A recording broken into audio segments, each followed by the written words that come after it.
On Christmas night, my son stood up with a wine glass in his hand and said, "Dad, we voted. You're no longer part of this family." Laughter stopped. Forks froze midair. And I didn't say a word. Because what do you do when the boy you raised turns your own dinner table into a courtroom? I looked him in the eye and handed him a folder. He thought it was a plea. It was a verdict. You ever been betrayed so quietly, so surgically, that you didn't even feel the cut until you were already bleeding? This isn't just about betrayal, it's about what happens when the quiet one fights back methodically, legally, completely. And the best part, they never saw it coming. Before we go on, don't forget to subscribe and turn on the notification bell. We bring you new stories every day. Hit like and let us know what city you're watching from in the comments. The dining room smelled of roasted potatoes and resentment. The old oak table scratched from decades of family dinners or the weight of our latest battle. Dirty plates sat untouched, coffee gone cold in chipped mugs. Michael stood at the head, his face flushed, gesturing wildly like a conductor of chaos. Emily sat across from me, arms crossed, her manicured nails tapping a rhythm of disdain. I gripped my fork, its cold metal grounding me as their words sliced through the air. "Dad, we need the money." Michael snapped, his voice sharp enough to rattle the glassware. "This house is falling apart. You cannot keep hoarding cash while we are stuck here." I raised an eyebrow, keeping my tone even. "Hoarding? I paid the mortgage on this place before you were born, Michael." "What is this really about?" Emily leaned forward, her smile as thin as the ice outside. "It is about progress, Henry. We want to modernize. New floors, new furniture. You would not understand. I understood plenty." The repairs were a flimsy excuse. Emily's phone, propped against her wine glass, displayed a glossy photo of a leather sectional that cost more than my old truck. Michael, pacing now, threw a folded paper onto the table, a contractor's estimate bloated with unnecessary upgrades. I did not need to look at it to know they had already spent the budget in their heads. "You have got savings." "Dad," Michael pressed, his voice rising. "What is the point of sitting on it? You are not getting any younger." The jab stung, but I kept my eyes on the table, tracing a familiar scratch from when Michael at 10 carved his initials with a butter knife. Back when he still looked at me like I was his hero. "I have given you enough," I said quietly. "You live here rent-free.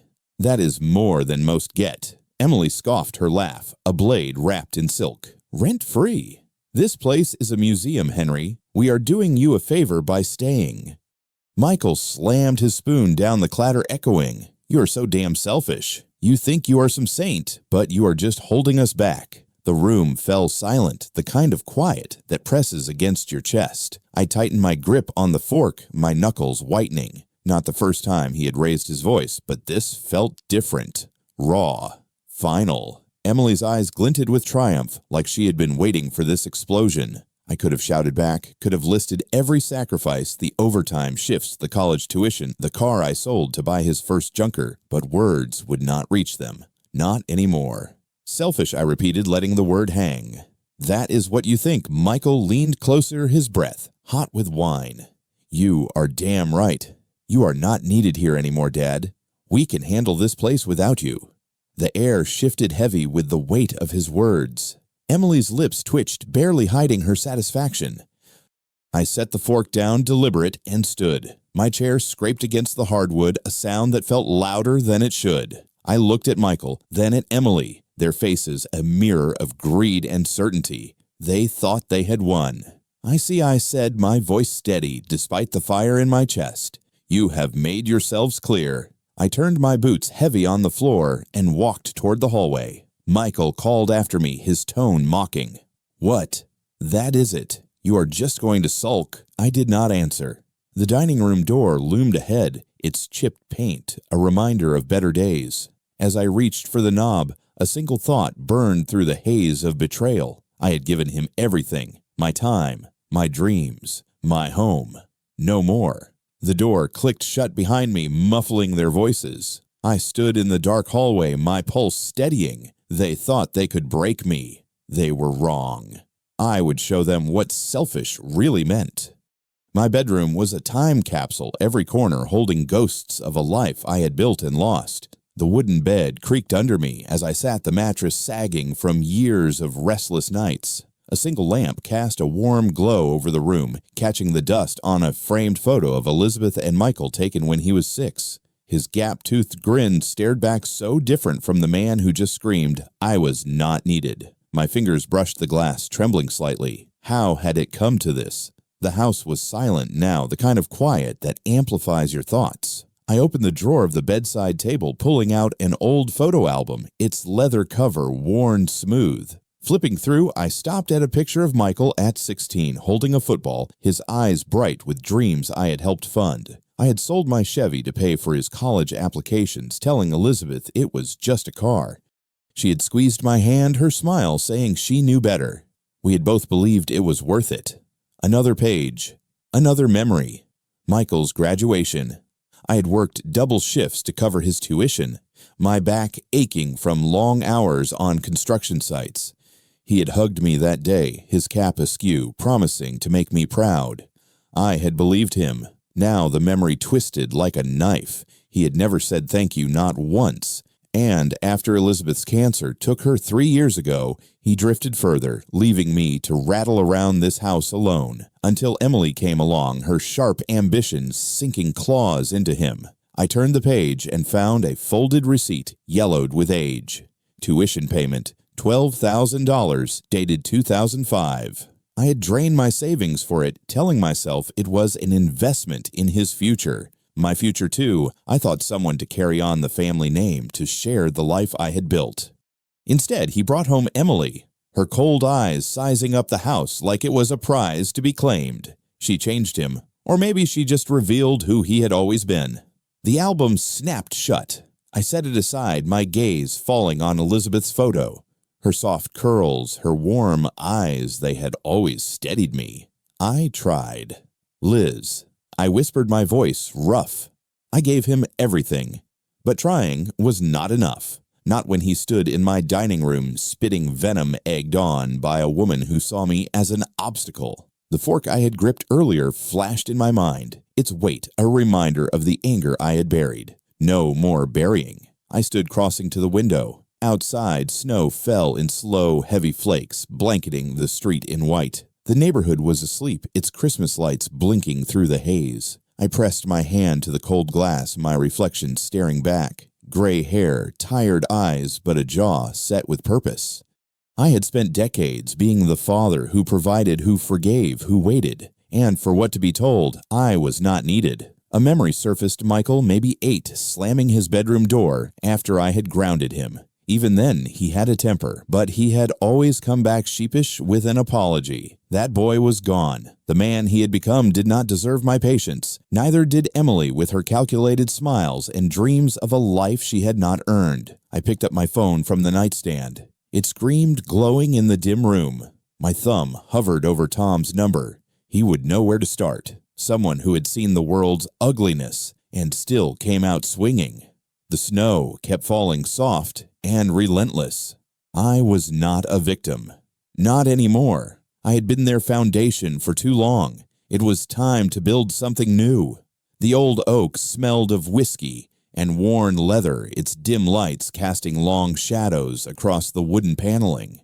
I sat in a corner booth, the vinyl seat creaking as I leaned forward, my hands wrapped around a glass of bourbon. Across from me, Tom sipped his beer, his gray sweater as frayed as his patience. He had been my friend since the days we argued over blueprints at the engineering firm back when life made sense. Now he was a retired lawyer with a knack for cutting through nonsense. I told him about the fight, Michael's shouting, Emily's smirks, the way they tried to gut me with words. Tom listened, his eyes narrowing the lines on his face, deepening with every detail. When I finished, he set his glass down, the clink loud in the quiet bar. "They are vultures, Henry," he said, his voice gravelly. "Think they can peck you apart because you are old. You going to let them?" I swirled the bourbon, watching the amber liquid catch the light. "No, I am done letting them." Tom grinned, a rare thing that meant trouble for someone. "Good. Hit Michael where it hurts. Money pride find their weak spot." I nodded, my mind already turning.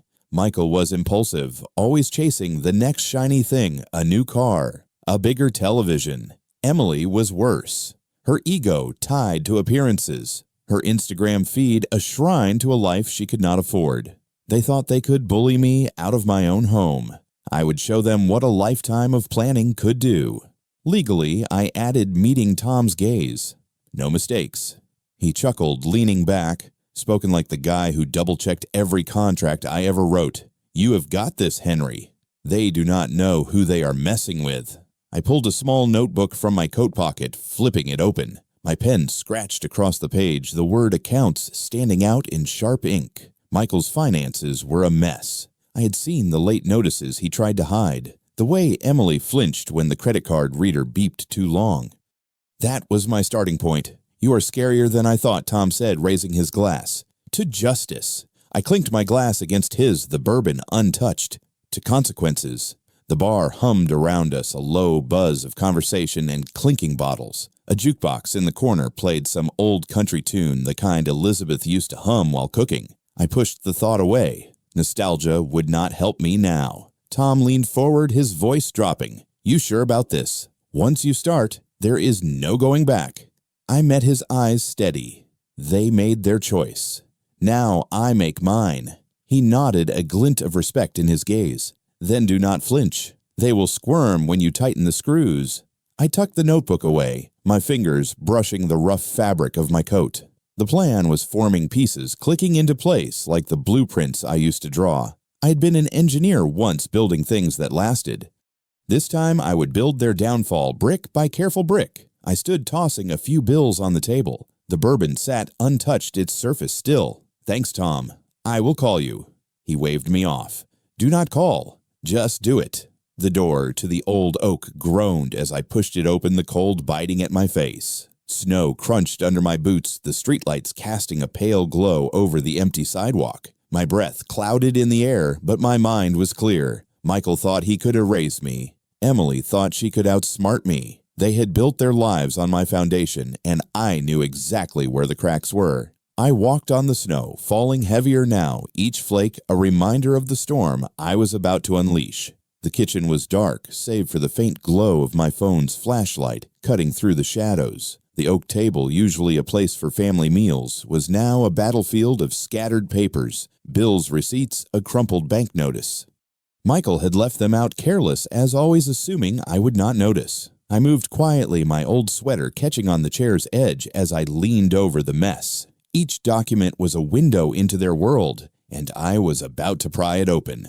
I lifted a credit card statement, the numbers glaring under the light. $12,000 in debt, spread across designer clothes and restaurant tabs. Emily's name was on half the charges, including a $2,000 handbag that could have paid the heating bill twice over. I shook my head, a bitter smile tugging at my lips. She had mocked my outdated house while burning through money they did not have. Michael was not much better. Late car payments, a gym membership he never used. Their greed was a house of cards, and I was ready to pull the first one.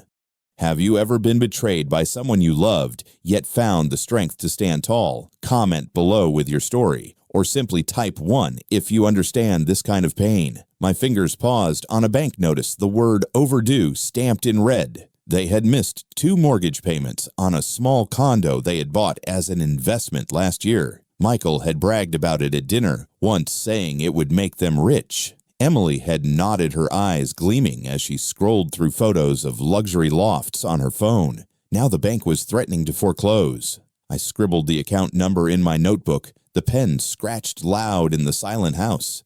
A memory flickered Emily at dinner last week, her voice dripping with disdain as she called my dining room carpet tacky. She had waved her fork like a scepter, saying we needed modern elegance.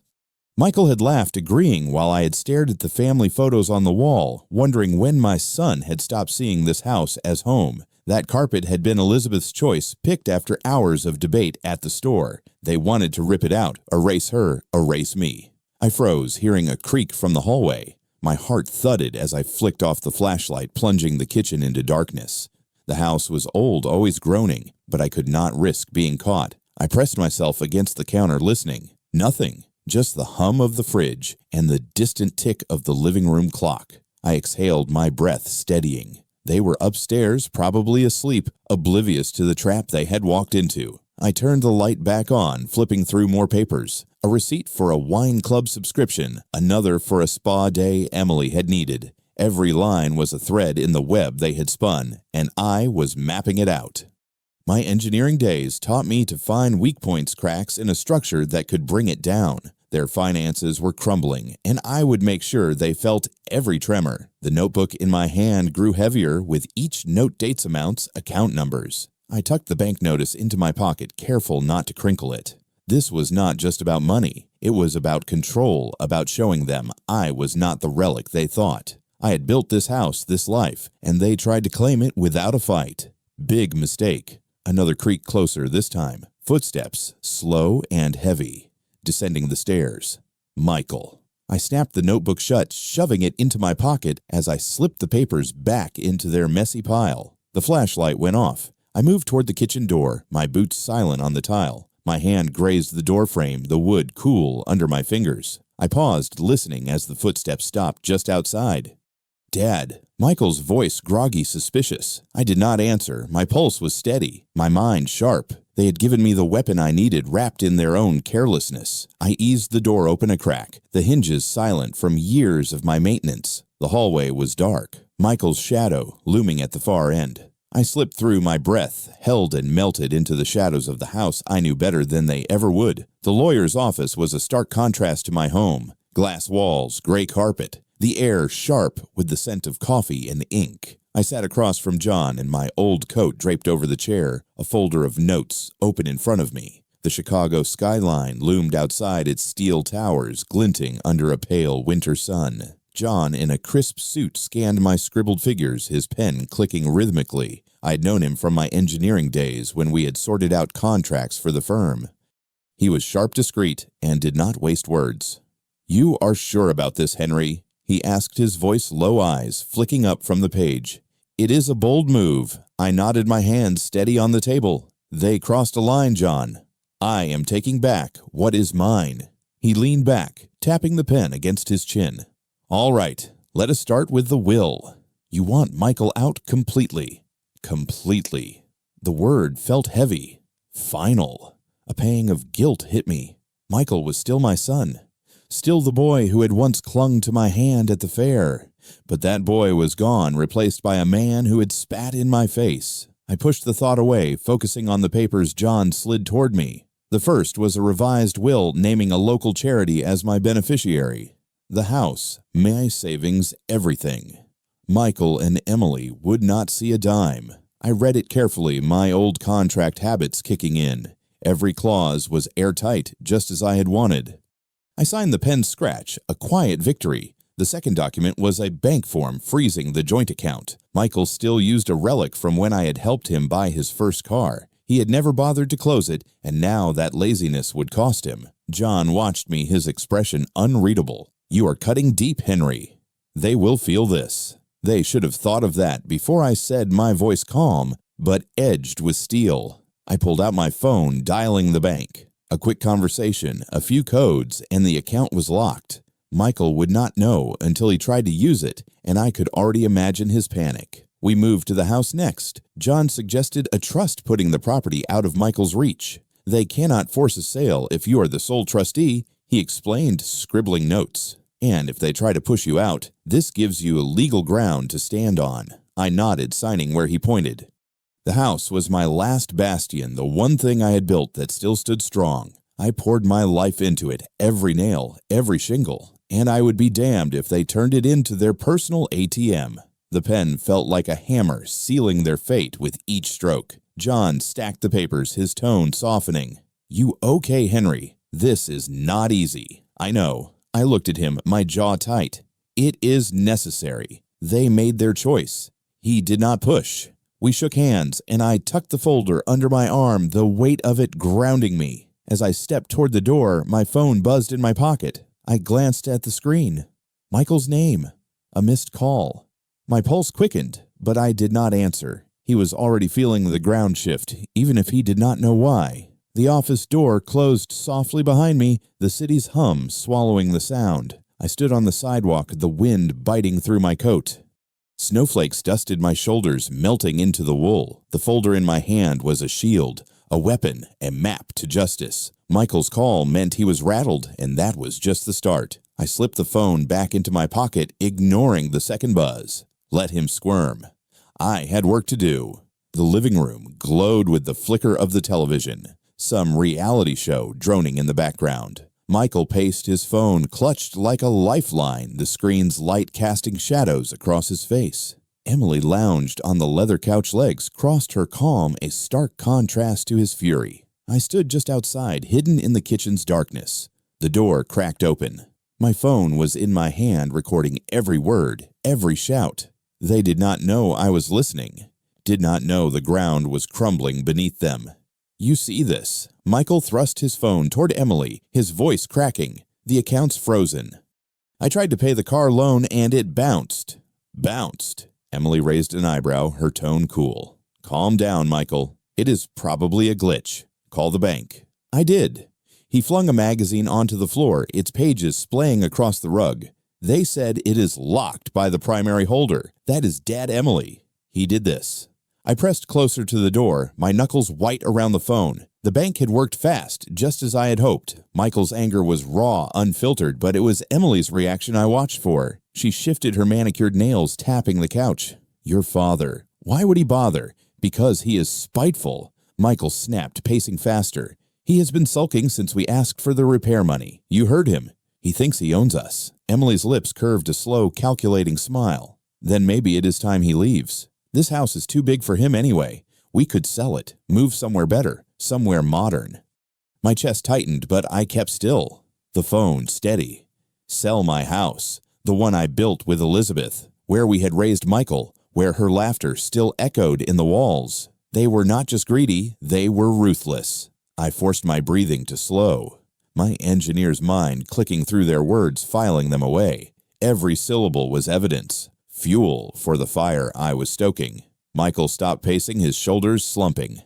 You think we can just kick him out?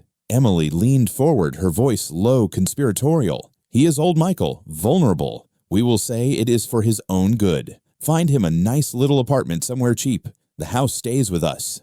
It is only fair. Fair. The word burned, but I did not move. My thumb hovered over the phone, the recording ticking on. They were plotting right in front of me, oblivious to the noose tightening around them.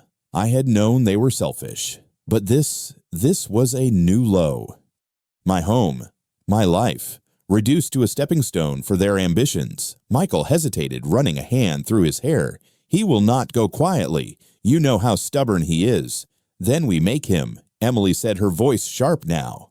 We will talk to a lawyer, figure out our options. He cannot stay here forever, dragging us down with him. The television flickered, a laugh track jarring against the tension. I eased back my boots, silent on the tile. The door's shadow hid me as Emily stood crossing to the window to check the lock. She was thorough. I would give her that, but not thorough enough. My phone vibrated faintly as the recording saved their voices trapped in its memory. I slipped into the kitchen, my heart pounding, but my mind clear. They thought they could outmaneuver me, erase me from my own life, but they just handed me everything I needed. Their plan was reckless, sloppy, built on arrogance.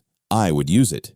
Turn it against them. Let their own words dig the grave they thought was mine. The kitchen door clicked shut behind me, the sound swallowed by the house's silence. I stood in the dark, the phone warm in my hand. They were plotting a war they could not win, and I was ready to strike back. The new lock on my front door gleamed under the porch light, its brass surface mocking me. My key, worn from years of use, did not fit. I stood on the stoop, my breath clouding in the frigid air, snowflakes catching in the folds of my old coat. The house, my house, felt like a stranger's now. Michael and Emily had moved fast, faster than I had expected. I turned the key again, the metal scraping uselessly, and a cold knot tightened in my chest. They were not just fighting back, they were trying to erase me. I stepped back, scanning the windows. The living room was dark, curtains drawn, but I knew they were inside, probably gloating.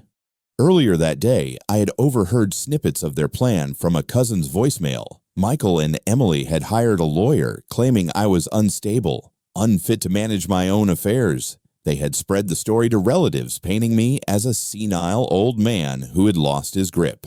Now this lock, it was not just a barrier, it was a declaration of war. I circled the house, my boots crunching through the snow. The side door was locked too, its new deadbolt as unyielding as the front. My fingers brushed the door frame, remembering the summer I painted it with Elizabeth, her laughter mixing with the smell of fresh paint. That memory stung, but I shoved it down. Sentiment would not help me now. I needed a way in, or at least a way to turn this against them. Inside, I imagined Michael pacing, his voice sharp as he barked at their lawyer. I had seen him like this before, red-faced, gesturing wildly, always needing to be the loudest in the room. Emily would be calmer, her words precise, twisting the narrative to make their betrayal sound noble. I could almost hear her. It is for his own good. He cannot live alone anymore. The thought made my jaw clench. They did not know me at all. I pulled out my phone, the screen's glow harsh against the night. Tom's number was at the top of my recent calls. I dialed, keeping my voice low as I leaned against the garage. They changed the locks, I said when he picked up, and they are telling everyone I am crazy. Tom's laugh was rough, unamused. Bold move for a couple of amateurs. You got a plan. Working on it, I said, my eyes on the house. They are digging their own grave. I just need to push. Do not let Michael rattle you, he warned. They are scared. That is why they are pulling this stunt. Scared or not, they had crossed a line. I hung up, slipping the phone into my pocket. The snow fell heavier, now blanketing the yard in silence. I walked to the back door, testing the knob out of habit. Locked, of course. But as I turned away, my phone buzzed. A text from my sister-in-law, Linda. Henry, what is going on? Michael says, you are not well. Call me. I stared at the message, my thumb hovering over the screen. They had gotten to Linda too, spinning their lies to anyone who would listen. The sting of betrayal deepened, but it was not despair. It was fuel. They thought they could isolate me, turn my own family against me. They had underestimated how far I would go to protect what was mine. I pocketed the phone and headed down the driveway, the snow muffling my steps. The street was quiet, Christmas lights blinking on neighboring houses, their warmth a cruel contrast to the cold radiating from my own. I stopped at the curb, glancing back at the locked door. They thought they had won this round, thought they had boxed me out. But I had built that house, every beam and nail, and I knew its secrets better than they ever would. Let them gloat. I would find my way back in. The cafe smelled of burnt coffee and cinnamon, its wooden tables cluttered with holiday shoppers' bags. I sat near the window, my hands wrapped around a chipped mug, the steam rising in lazy curls. Across from me, Sarah fidgeted with her spoon, her bright red scarf, a splash of color against the gray day. She had been Elizabeth's friend for decades, one of the few who still checked on me after the funeral. Now her eyes were wide with worry, her voice barely above a whisper as she leaned closer. Henry, I heard something you need to know, she said, glancing around like someone might overhear. Michael and Emily are planning a big Christmas dinner. They've invited the whole family, Linda, your cousins, everyone. They are going to make an announcement. I sipped my coffee, keeping my face neutral. What kind of announcement? Sarah hesitated, her spoon clinking against her cup. They are saying you are unfit, that you have lost control of the house, your finances. They want to declare you incompetent, maybe even push for guardianship. They are using the dinner to get everyone on their side. The words hit like a punch, but I did not flinch. I set the mug down its base, scraping the table, and leaned back. So that was their game. A public humiliation dressed up as concern to strip me of everything. I could picture it. Michael raising a glass, his voice dripping with fake sincerity. Emily nodding along, her smile sharp as a blade. The family would be shocked, maybe even convinced, especially after the rumors they had already spread. How did you hear this? I asked, my tone calm despite the fire in my chest. Linda mentioned it, Sarah said, her voice dropping lower. She is worried, but Michael has got her half convinced you are not yourself. Emily has been calling, everyone saying you are a danger to yourself. It is awful, Henry. I nodded, pulling out my phone and opening the notes app. My thumbs moved quickly, jotting down the details. Christmas dinner, family, announcement, guardianship. Each word was a piece of their plan, and I was already turning it over in my mind, looking for cracks. They thought they could ambush me, use the holiday's warmth to mask their betrayal, but they had just given me an opening, a stage to flip their script. Sarah watched me, her brow furrowed. "You're not surprised, are you?" "I am not," I said, slipping the phone back into my pocket. "They have been building to this. I just did not expect them to play so dirty." She reached across the table, her hand hovering near mine. "What are you going to do? You cannot let them get away with this." I met her gaze, my jaw tight. "I will not. They are counting on me to crumble. They will get a surprise instead." Sarah's eyes softened, but she did not press. She knew me well enough to trust I would handle it. I stood, tossing a few bills on the table, and grabbed my coat. The cafe door jingled as I stepped outside, the cold biting at my face. Snow dusted the sidewalk, clinging to my boots as I walked. My phone buzzed again. Another message from Linda. Probably more questions I would not answer. I ignored it, my mind racing. The Christmas dinner was their trap, but it could be mine too. They wanted a spectacle, a moment to cement their victory. I would give them one, just not the kind they expected. The streetlights flickered on, casting long shadows across the snow.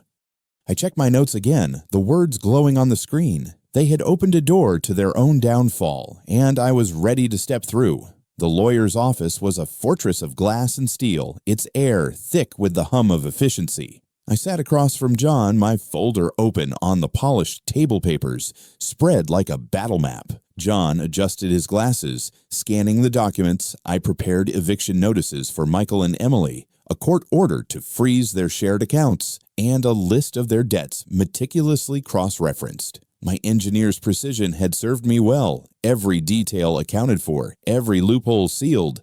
"This is ironclad, Henry John," said his voice clipped but approving. "The eviction notice is legal, backed by the trust you set up. They will have 30 days to vacate once it is served, and the account freeze effective immediately. You have got them cornered." I nodded, signing the final page.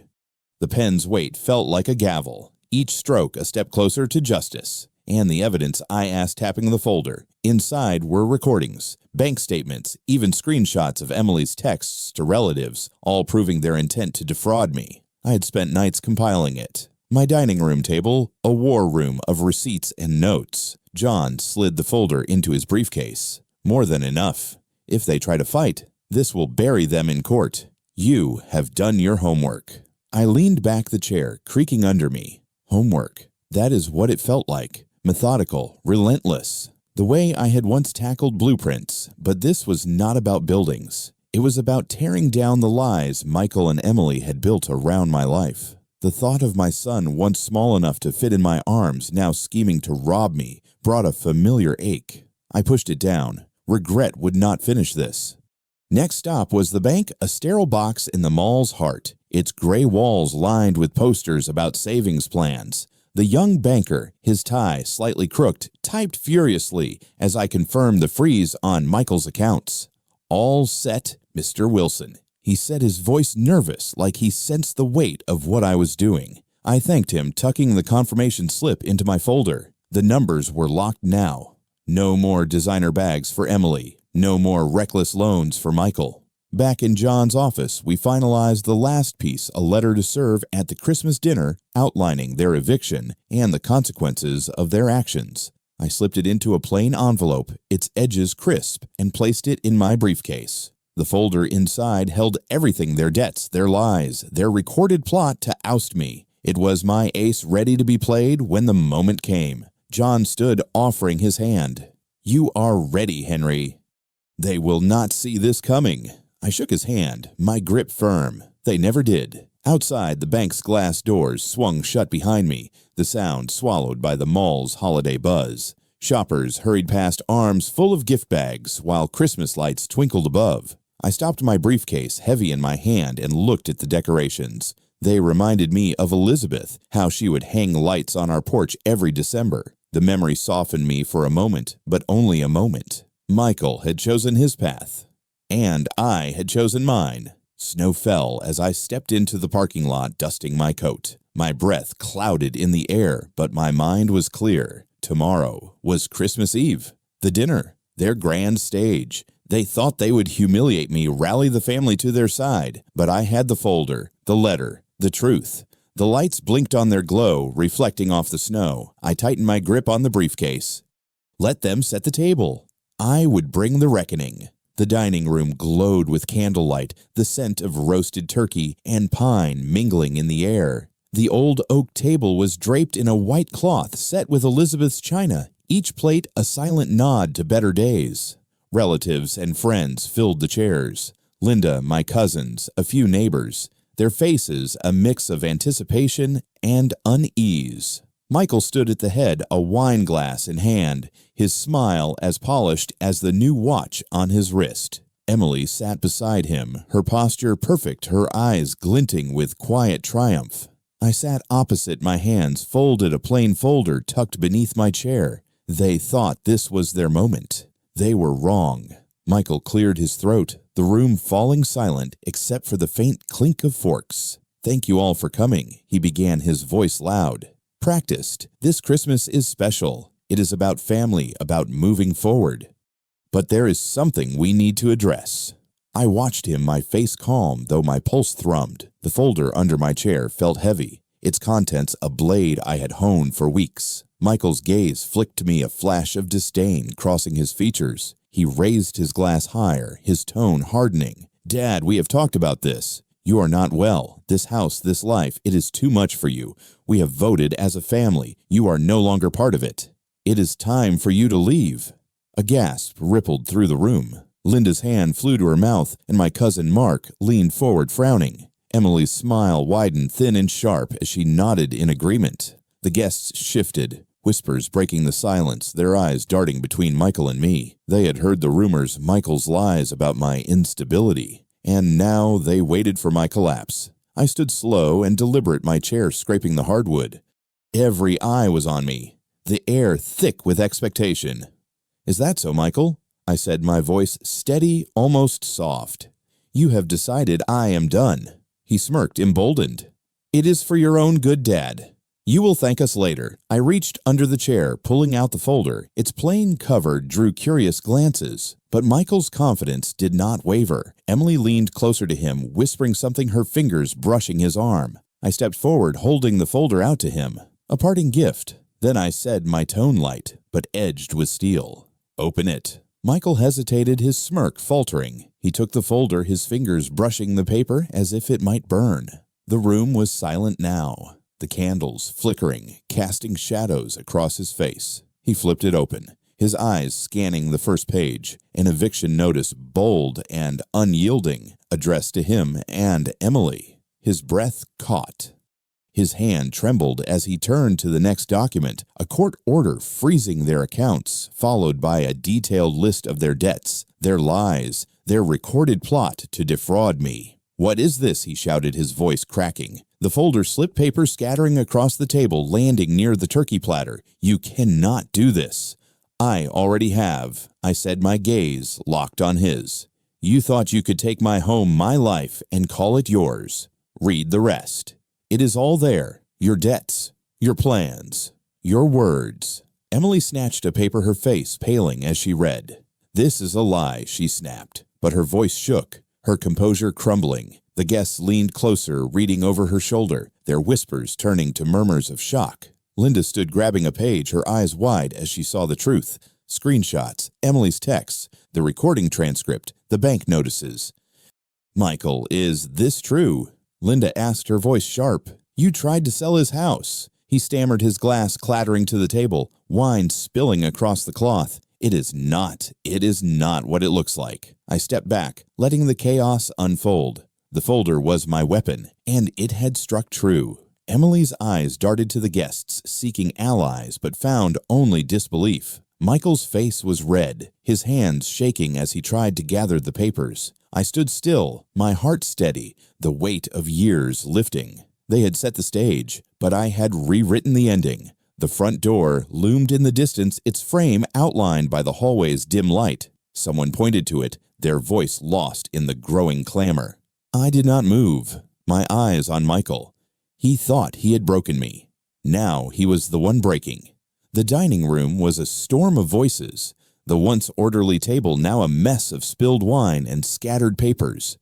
Michael slumped in his chair, his hands clutching his head. The eviction notice crumpled in his fist. Emily stood, her face flushed, her manicured nails digging into a napkin as she tried to salvage her crumbling facade. The guests were on their feet, some shouting, others whispering, their eyes darting between the documents and the couple who had betrayed me. I stood at the edge of the chaos, my hands in my pockets, watching their world unravel. Michael, explain this, Linda demanded, waving a bank statement, her voice cutting through the noise. You told us Henry was losing his mind, but this says you plan to sell his house. Michael's head snapped up, his eyes wild. It is not true. He is twisting everything. We were trying to help him. Help, my cousin Mark barked, snatching a paper from the table. This is a recording of you plotting to kick him out.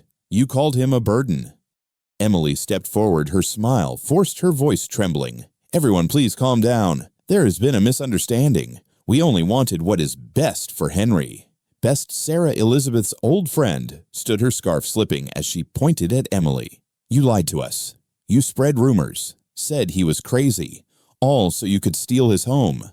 The room erupted, guests talking over each other, some grabbing papers to read for themselves. A child at the far end of the table ducked behind her mother, startled by the shouting. Emily's eyes welled up, her mascara smudging, but she kept her chin high, clinging to the last scraps of her dignity. Michael, though, was unraveling faster. He lunged for the folder, trying to gather the papers, but Linda pulled it away, her face a mask of disgust. Enough, Michael, she snapped. You have shamed this family. He turned to me, his voice breaking. Dad, please tell them it is a mistake. We did not mean it like that. I met his gaze, my expression unchanged. You meant every word I said, my voice low but firm. You made your choice. Live with it. Emily grabbed his arm, her voice a desperate hiss. Henry, we are sorry. We will fix this. Just do not do this. We can work it out. I shook my head, stepping back. You had years to work it out. You chose greed instead. The guests were moving now, some heading for the door, their coats already in hand. Tom threw a paper back on the table, muttering something about disgrace. Linda followed, pausing to look at me, her eyes soft with apology. I should have known better, Henry, she said quietly. I am sorry. I nodded, saying nothing. The apologies did not matter now. The truth was out, and it was sharper than any blade. Michael's shoulders shook, his voice rising to a plea. Dad, you cannot throw us out. This is our home too. It is mine. I said, my words final. Always was. I turned, walking toward the living room, the noise fading behind me. Emily's voice cracked, calling after me, but I did not stop. The dining room door swung shut, muffling their pleas. I stood in the dark, the glow of Christmas lights filtering through the window, casting soft patterns on the floor. The family photos on the wall watched me, Elizabeth's smile a faint echo of what we had lost. I straightened when my fingers lingering on the frame.